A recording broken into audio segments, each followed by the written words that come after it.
In a quiet diner, a waitress's silent kindness sparks a chain of events no one could have imagined.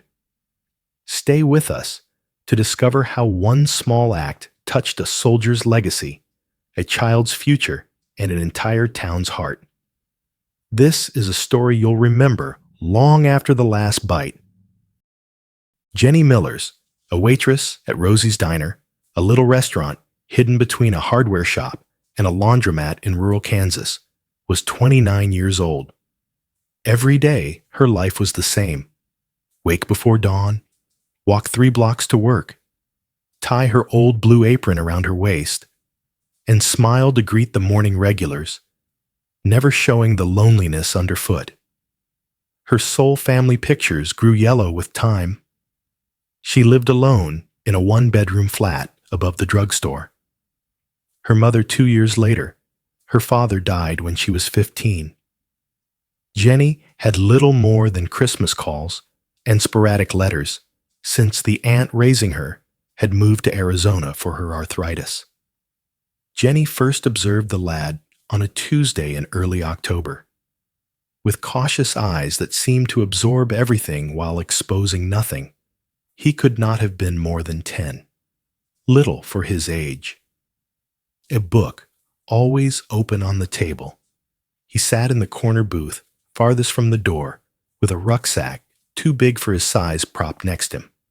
The first time, he just ordered a glass of water. Jenny carried it, accompanied by a paper straw and a smile. He nodded to thank her, a very faint movement, hardly noticeable. The second day was exactly the same. The third and the fourth respectively. By the second week, Jenny had seen his trend. He would show up at 7:15, exactly 45 minutes before elementary 3 blocks away started. While other patrons ordered piles of pancakes, eggs, bacon, and toast, he would sit, read, sip his water slowly, and watch. Having eaten nothing, he would close his book at 7:55, thank her, and go. On the 15th day, Jenny unintentionally served him a dish of pancakes. She said, "Oh, I'm sorry," putting it down as though perplexed. The kitchen produced more. "I'll just leave it here rather than toss it away." The lad raised his head, hunger and mistrust fighting in his eyes. "It's good," Jenny said to him. "Occasional misreading of the cook's directions comes from, surely better to eat it than waste it." Walking away before he could object, she watched from behind the counter as he gingerly took up the fork. 10 minutes later, her return revealed an empty plate, and the boy's eyes stayed glued on his book, a conscious avoidance that somewhat hurt her heart. He muttered, "Thank you," as she gathered the plate. It evolved into their unsung custom. Jenny would bring the extra batch or the erroneous order every morning. One day, the cook made pancakes. Next, scrambled eggs and toast. Oatmeal with brown sugar when the mornings got colder. The lad ate every bit. Sometimes so quickly, it seemed he frightened the meal could vanish. He never asked for anything, never started conversation beyond a simple thank you. "Who's that youngster you keep servicing?"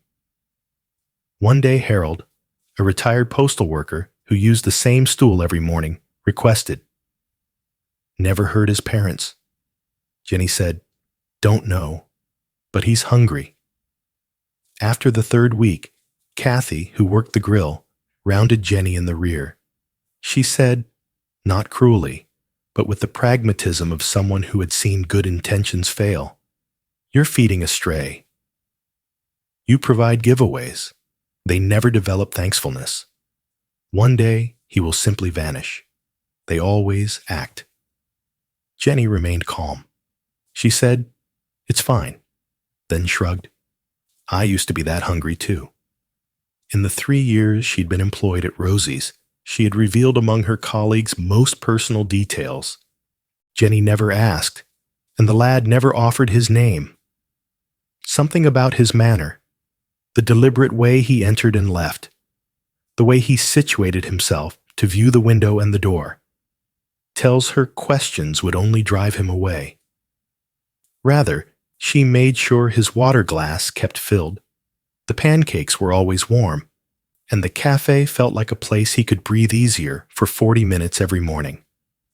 Jenny would let herself think occasionally. Was he living nearby? The diner was quiet, and the lad lost in his reading. Was he married? Did he have children? Why was he usually by himself? And why, then, did hunger seem to be his regular friend? She forced the ideas aside, though. From her perspective, compassion under conditions was not really kind. She thus kept their tacit arrangement, observing as the boy's shoulders dropped from their always defensive hunch and his eyes met hers for a second longer every time she went to his table. Jenny was persuaded that anything she was doing, however tiny it might be, mattered by that little change, the moment of eye contact that stretched from a millisecond to possibly 2. Others had seen Jenny's pattern with the lad by the 6th week. Most said nothing, but some couldn't resist remarking, their observations tinged with the peculiar cruelty of people who have forgotten what it is to require help. A businessman who visited the diner asked, "Playing charity worker on company time?" His tone implying he thought the whole setup was ugly. Children these days anticipate freebies all around. Times must be changing, said another regular. No one gave away free food in my day just because someone looked depressed. Jenny heard these remarks, but let them pass her like rain from a window pane. She discovered early on that defending compassion sometimes made people's hearts harder. Mark, the manager of the diner, was not so readily disregarded, though. One morning, he summoned Jenny into the little office behind the kitchen, his countenance austere under his constantly moist brow. With fingers tapping the laminate desk, he added, "I have been watching you with that kid. Cannot have staff members distributing free food. It establishes a standard and hurts business." Jenny held her apron twisted in her hands. "I comprehend. I will pay for it personally." Mark's eyebrows went upward. "From your advice? Those hardly get your rent covered." Jenny answered, "It's my choice," something firm in her voice that made Mark examine her more closely. "1 meal a day? Only one. I can control." Mark groaned a little moment later. "Beautiful, but it shuts right away if it interferes with your work or if that child starts any disturbance. Recognize?" Jenny nodded, release flooding over her. She had expected being corrected, maybe even sacked. She could, however, live with this compromise. She paid for the boys' breakfast every morning, setting away some of her tips, money perhaps used for a new winter coat or the dentist visit she had been deferring. The lad missed an especially frigid Thursday in November. Every few minutes, Jenny found herself looking toward the door. Her stomach started to feel queasy. She set his vacant booth with her regular plate of pancakes anyhow, just in case. "Waste of food," Kathy said, shaking her head as she went by. Closing time had turned the unbroken plate into a silent protest. Unable to just toss the cold pancakes out, Jenny wrapped them and brought them home. The lad also missed the next day and the next.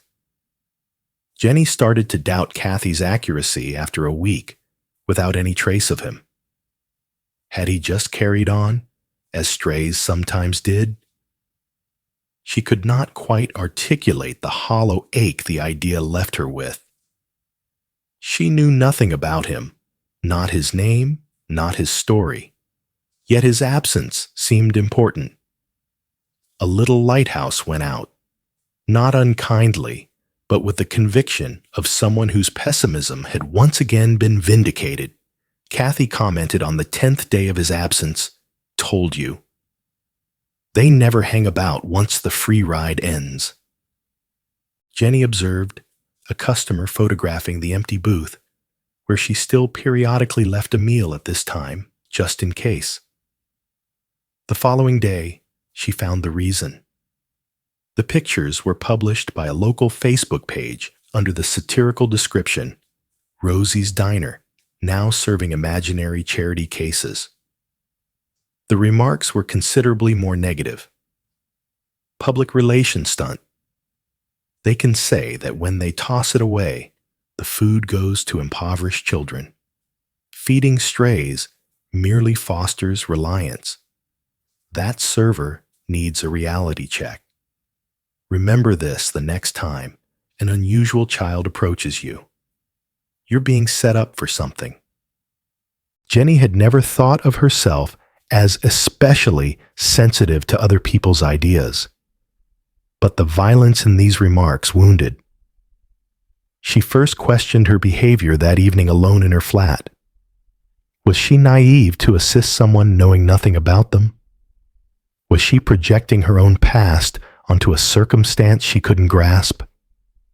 Searching solace, she opened the little wooden box containing her most valuable items. Inside was a faded picture of her father in his army medic outfit, his smile subdued against the hard desert backdrop. Beside it sat the little leather notebook he had carried through his service, pages frayed from regular use. Jenny turned it to a dog-eared page and read the words she knew by memory. "Today, I shared a half ration with a local lad. Johnson claimed I was insane and that he would most likely tell hostiles about our position. But the smile in his eyes when he ate, same as Mom would have seen when she would have saved me the last slice of bread during hard times. Nobody gets poor from sharing half a loaf. Those who neglect to share, meanwhile, are hungry their whole lives." Jenny ran her finger over her father's handwriting, suddenly clarity rushing over her. She could identify hunger without knowing the name or background of the lad. And, whether bodily or psychological, hunger begged for bread rather than inquiries. Nobody knew the name of the lad. Nobody recalled the face of the assisting agent. But someone wasn't hungry anymore every morning. Please type hope if you still think little deeds have the power to transform a life. Jenny arrived at the cafe with low expectations on the morning of the boy's 23rd absence. The habit of staring at the door at 7:15 persisted, but the great expectation had dimmed to a quiet resignation. Still, she made a little dish of pancakes in case and set them at his regular booth. Everything turned around at 9:17 a.m. The first indication came from the abrupt silence engulfing the normally busy diner. Jenny looked up to see 4 black SUVs with government plates entering the little parking lot as she refilled coffee at a diner close to the window. Their synchronized accuracy created a semicircle in front of the door. Customers stopped midway through a chat. Forks stopped halfway to mouths. Outside, people slowed to gaze as uniformed men came out of the trucks, at attention next to every door. From the lead SUV, a man whose bearing caught interest. Tall, with the weathered face of someone who had seen too much sun and too little serenity, he wore the dress uniform of a high-ranking military commander, his chest ornamented with rows of ribbons and medals catching the early light. Before his outfit did, he looked at the front of the diner, then moved deliberately toward the door, 2 younger cops beside him. As they came in, the bell above the door chimed, a sound remarkably loud amid the expected calm. Mark came from the rear office, fidgety with his tie. His voice higher than usual, he asked, Can I help you, gentlemen? The senior officer pulled off his cap. I'm seeking for someone employed here, a woman by the name of Jenny. The diner grew so still, Jenny could hear the refrigerator behind the counter hum softly. Coffee pot still in hand, all eyes turned on her as she moved forward. I'm Jenny, she said, trying to keep her voice steady despite the abrupt dryness in her throat. The officer's austere count eased somewhat. Jenny Millers? She nodded, laying down the pot before her quivering hands would expose her nervousness. My name is Colonel David Reeves, Special Forces Command, United States Army. He pulled a neat, official-looking envelope from his breast pocket. I'm here owing to a promise made to one of my men. He stretched the envelope toward her. I have a personal message in addition to this letter from Special Forces Operations Commanding General, inspired from Adam's father. Adam? Jenny repeated the name, strange yet somehow important. The lad you have been feeding over the past few months, Colonel Reeves said. Adam Thompson, Master Sergeant James Thompson, among the best men under my leadership, was his father. Was. Jenny's shoulders felt as though the past tense were a real weight. Still not touching the envelope, she added, I don't understand. Is Adam okay? He's safe, the colonel told her. He's in Colorado right now with his grandparents. But for almost 3 months, he visited here every morning before school following the deployment of his father on a classified operation. For Jenny, the boy's solitude, his cautious attention, the desire that seemed to go beyond mere bodily needs seemed to fit. What Sergeant Thompson didn't know, the colonel went on, was that his wife had gone shortly after his deployment, abandoned Adam. The lad was too scared of being removed from his house to tell anybody and too proud. Making meals stretch beyond imagination, he managed alone with the meager emergency savings his father provided. The diner hummed with a collective astonishment.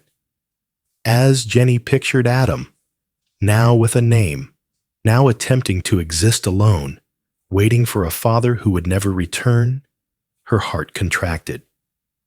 Sergeant Thompson dropped in Afghanistan 2 months ago, Colonel Reeves remarked, his voice calm, but not without feeling. In his last letter, he said we should thank the diner waitress Jenny, who fed Adam without asking questions should something happen to him. He opened the envelope and pulled a handwritten message off fading paper. He said, "Please find the person who has been feeding my son breakfast should I not make it back." Adam wrote me letters mentioning her. She never asked why he was alone or made him feel bad, he said. She expected nothing and simply fed him day after day. Tell her she did not only feed a hungry child, she maintained the respect due to a soldier's son. Jenny took the letter with shaky hands, tears distorting her view. As the colonel went on, his voice seemed to emanate from far off.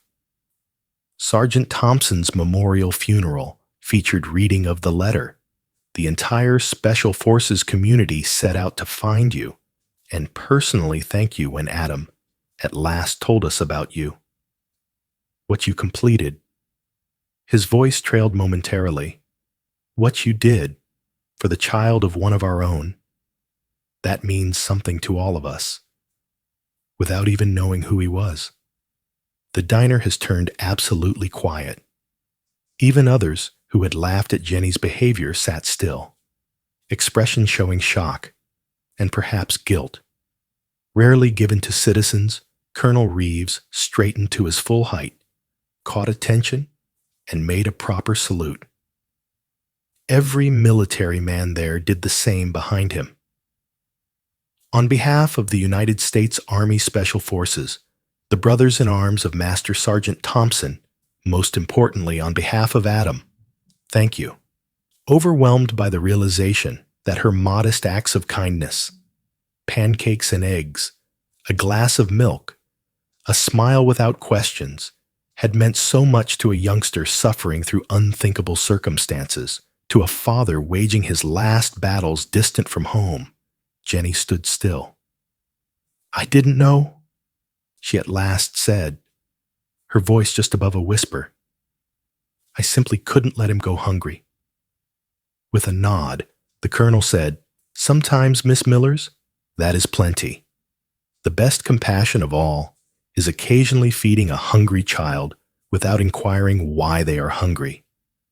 Every military man in the room, including every soldier stationed outside by the vehicles, saluted in perfect harmony as if on cue.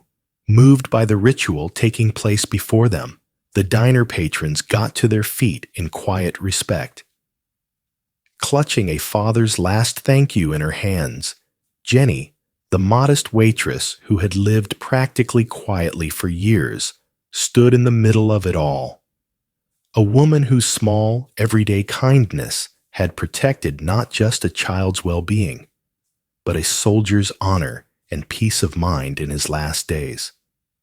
Rosie's diner changed in ways nobody could have expected the week the colonel visited. The narrative traveled around town like wildfire, leaping from social media to the local newspaper from Chat 2.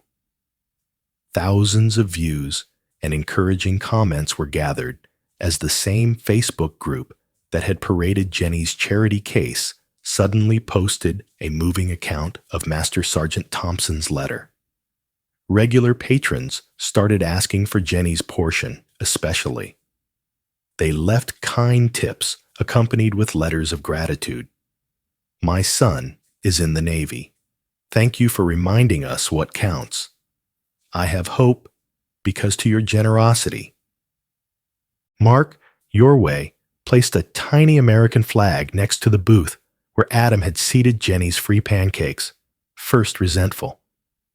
Underneath it, he put a subtle memorial for those who serve as well as the families who wait. Veterans, active duty troops traveling through town, and occasionally families plainly struggling, but handled with calm dignity by the staff inhabited the booth. It never remained empty again. 7 days following the colonel's visit, a manila envelope showing Jenny arrived. Inside was a handwritten letter on lined notebook paper, the well-formed letters betraying the youth of its author. "Hello, Miss Jenny. Until that day the colonel came to find you. I had no idea your name, but for those months, every morning you were the only person who looked at me as though I wasn't invisible or damaged. Real heroes," Dad always reminded me, "do not don capes. They don the uniform. But occasionally, I believe, they also don aprons." I considered the world to have forgotten both of us when Dad stopped writing. But even though I couldn't tell you why I was alone, you remembered me every day. Grandma and Grandpa are rather friendly. Grandma makes great cookies. They are educating fish. But I miss Dad. And occasionally, I miss your waffles too. I appreciate you not probing questions when I was unable to provide answers. Adam Thompson, your friend. P.S. I completed the book I was reading. After all, its ending was cheerful. Not conspicuously for display, but rather as a personal reminder of why little deeds mattered, Jenny framed the letter and put it behind the store. When clients inquired about it, she would only smile and respond, "Just a thank you note from a special customer." Military communities heard word of the diner's relationship to special forces. Soldiers traveling through town made stops to visit, usually leaving unit coins or patches as thank you tokens. These also made their spot on a little bulletin board behind the desk, a growing collage of thanks from all around the globe. A school group stopped into the diner for lunch following a field trip 3 months following the colonel's visit. Jenny was refilling water glasses, watched by an 8-year-old girl with inquisitive eyes. "My dad says you're a hero," the youngster said matter-of-factly. "Do you feel like one?" Jenny grinned, knelt to meet the girl's eyes. "No, dear. I am simply someone who understands what hunger feels like." "Not just for food," the girl's teacher said softly, having listened in on the conversation. Jenny raised her head to meet the woman's knowing stare with a nod. "Correctly," the teacher said. "There were several manifestations for hunger. Just the most obvious was food. The cafe organized a fundraiser for military families as summer arrived, generating enough to create a modest emergency fund for children of deployed parents. Remarkably, Mark matched the gifts personally and told Jenny that her quiet tenacity had transformed something inside him. "Never understood why my father was so adamant about feeding every stray child in the neighborhood," he said. "Drove my mother insane. Still, I believe I understand it today. Sometimes a dinner transcends mere food." Almost exactly a year after Adam had first entered the diner, Jenny arrived for her shift on a quiet Tuesday morning and discovered something small and metallic on her regular station. A challenge coin, the special token carried by military personnel, lay beside her order pad. One side wore the Special Forces insignia. The other had been personalized, engraved, "Semper Memor," always remembering. Searching for whoever might have fled the deserted diner, Jenny turned about. Searching for no one, she left and watched the street as the American flag hung above the door softly moved in early morning breeze. Not strange vehicles were parked close by. Not a chaos of waiting messengers. Just the town waking up, sprinklers on grass, and the far-off sound of the school bus starting its first runs. She dropped the dime into her pocket, its weight a consoling reminder that occasionally goodwill given without expectation comes back in unexpected forms. Jenny saw Mark putting a fresh sign in the diner window that evening as she hung her apron before returning home. "Whichever you are, it is straightforward but sophisticated. Whatever you are able to pay, none one leaves hungry." He waved self-consciously as he saw her viewing. New policy. It was time figured it out. Jenny grinned, sensing the unspoken thanks in his action. No spectacular presentations, no public announcements. Just a calm dedication to recognize the need in others and react with what was most needed. Food without judgment. Compassion without questioning. The challenge coin a solid presence in her pocket as she strolled home in the last of the light, Jenny considered Adam, now growing up with his grandparents in Colorado, carrying his father's memory, and maybe, she hoped, even in one's worst moments, kindness exists in unexpected places. Not everyone that assists deserves accolades. Some folks simply find it interesting that someone is not hungry today. And that by itself is sufficient to transform a life. In few days, you might forget the narrative, but history will remain mute indefinitely if none of anyone retells it. Subscribe to Amazing Tales, where memory, justice, and compassion are safeguarded until very last. Whispering, "Same as always, honey." The young waiter carefully placed the pancake plate nearer the lad. Nothing charged. She never expected anything in return, nor sought his name. But one morning, the whole neighborhood stopped as 4 shining black SUVs drew up outside the eatery. Stepping out in a military dress suit was a man carrying a well-folded letter. Whose were they, and why did everyone?